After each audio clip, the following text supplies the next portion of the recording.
This is episode 2 of the Razor refurb, and today we're going to be refurbishing the main body. So I'm going to be taking the griddle plate off, I'm going to be taking the legs off, which is all done just through a few screws and a couple of cotter pins, giving it a wash and giving it a spray paint with some high heat spray paint up to 1,000 degrees. This got me into hot water. I started by disassembling the griddle. Now fun fact, this is super easy, and despite that our razor doesn't warp, as the griddle plate is physically bolted to the body. Now this thing is a tank, so 4 screws hold it on. You just unscrew them and the griddle plate lifts away, which is really useful for the next video, hint hint.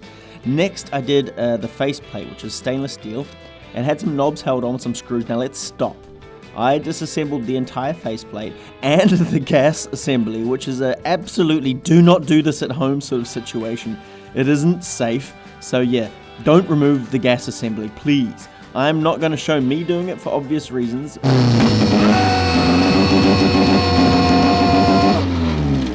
And it is considerably easier to just mask around it. You can, however, remove the stainless faceplate easily and get decent access to the housing behind it for the next steps. Those are all the moving parts that have come off. I mean, I can take these burners out as well, but maybe they need a bit of a wash too. But either way, once the cotter pins come out, it just comes away.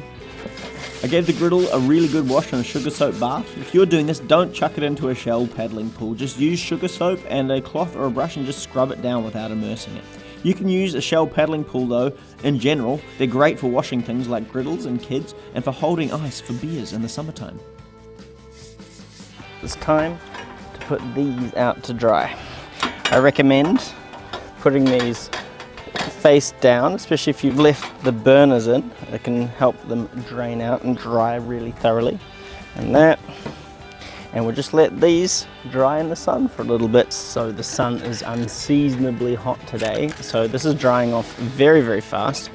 We'll start the sanding process, I think. I feel way too confident for only having done this once.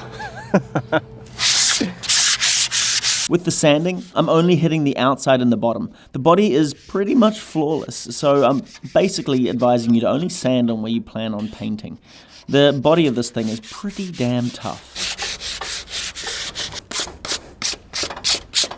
Okay, so basically what I want to be doing for the masking job is I want to be sort of boxing off the interior tray here, because that doesn't need any spray paint.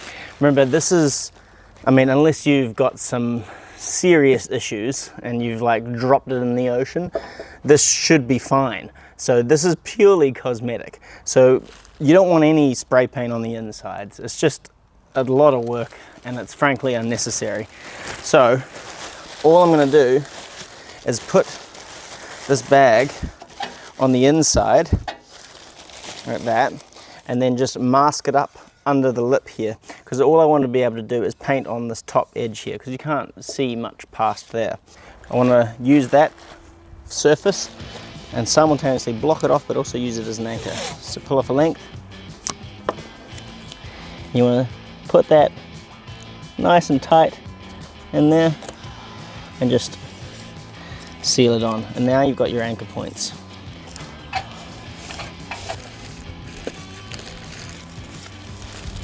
Also try and squeeze a little bit of tape across this hole here. This flame-proof Raptor spray paint. It's flat black and it resists heat up to 1,000 degrees Celsius, which again in American is some amount. I've done the holes up here, and I guess we just go for gold. And I'm not worrying about these. I'm going to scuff those down and re-chrome them later. So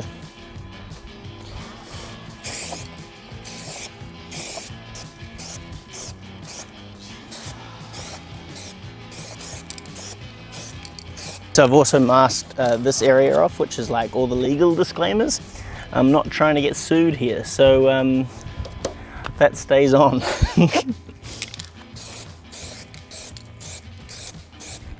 2 coats thin, 1 coat thick with about 5 to 10 minutes in between. In total, I did 3 coats. So these are looking mighty fine.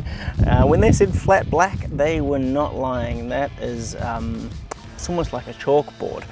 I'm not sure that's going to go for cleaning, but maybe a satin black would have been better. But This looks nice, so I want to leave that to dry for half an hour, and then I'm going to flip it over and do the underside and call it done.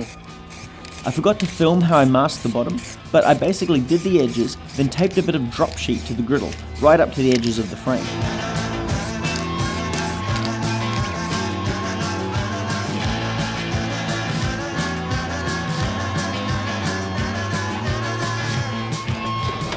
Stuff will do the trick for any of your stainless steel things. So just put a blob on, get a rag and rub it in, and then rinse.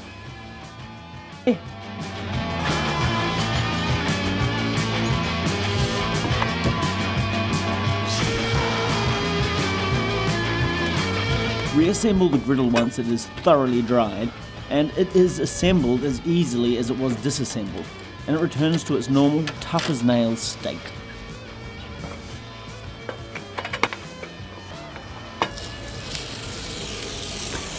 So the body and the stainless steel faceplate are now done, so that's nice flat black.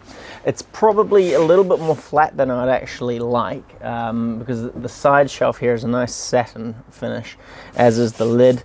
A high heat satin finish on the bottom would have been great, but it's not perfect. That's not the world we live in. But it looks pretty good. I think I did a reasonable job.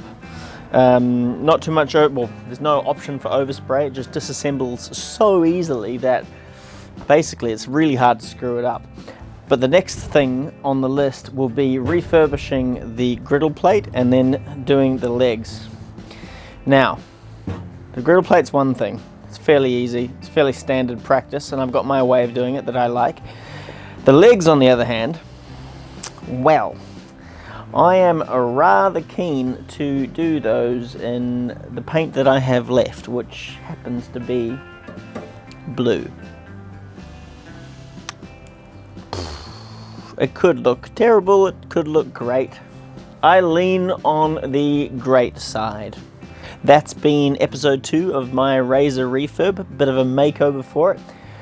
Next episode will be the griddle plate, so I'll see you then.